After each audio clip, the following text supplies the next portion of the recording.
আমাদের দেশে যে ধর্ম ব্যবসা চলতেছে, ধর্মের নামে যে এই মাহফিলগুলো করে হুজুরদের পকেট ভারী করতেছে, এরপরে যারা মাহফিল পরিচালনা করে তাদের পকেট ভারী করছে।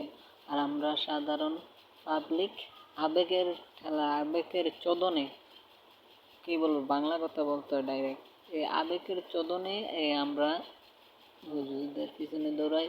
বন্ড বুঝি না, তারপরে ওই মাজার পূজার বুঝি না, তারপরে সিদ্ধি কাইন্না হুজুর বুঝি না, যারে পারি তারা স্টেজে না তুলি। আমাদের এই আবেগের চোদনে আজকের হুজুরদের পকেট বন্ধ, হুজুরদের পকেট বাড়ি। আর আমরা তো তাদেরকে উস্কানি দেই, তাদের খারাপ কাজ বলি না, তাদের দ্বারা কি এই পাপ কাজ হইতে পারেনি, তারা হলো নবীদের সমান, তারা হলো নবীদের দ্বিতীয় পক্ষ, বুঝছেন? তো এই যে এইসব কিছু আবাল চোদাল জন্য আজকে আমাদের ইসলাম ধর্মের আজকে এই পরিণতি, ঠিক আছে?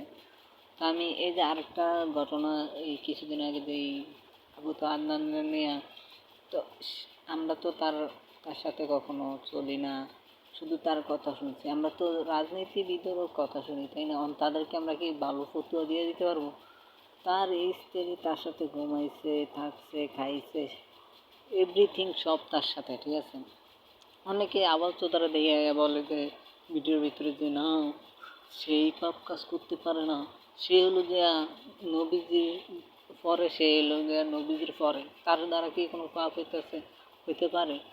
শুনেন, আমরা একমাত্র কাকে বিশ্বাস করতে পারবো? চোখ বন্ধ করে এক নবীজিকে, দুই সাহাবীকে, আমরা চোখ বন্ধ করে তাদেরকে আমরা নিষ্পাপ, গুনাহীন তাদেরকে ভাবতে পারি।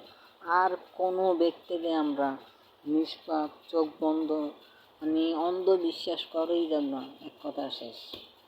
কিন্তু আমাদের দেশে আবাল চোদার জন্য আমাদের এই ধর্মের আজকে এই পরিণতি। মাজার খুঁজা মহিলাদের নিয়ে ব্যবসা করে।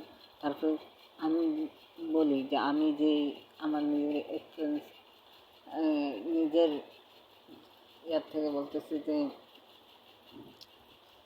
নিজের অভিজ্ঞতা থেকে বলতেছি, ঠিক আছে? আমি যতজন হুজুরের সাথে চলছি, অধিকাংশ হুজুরের লুচ্চ, ঠিক আছে? ভালো হুজুর আছে, আমি কিন্তু ভালো একবারও বলি না যে ভালো হুজুর নেই। ভালো হুজুর আছে, কিন্তু ভালোর সংখ্যাতে খারাপের সংখ্যা বেশি, এটা কিন্তু মেনে নিতে হবে। তো আমি এক কথাই বলতে চাই, আমাদের যে আবাল চোদা যেই পাবলিকগুলো, যে ধর্মের আবেগ মারান্নারা,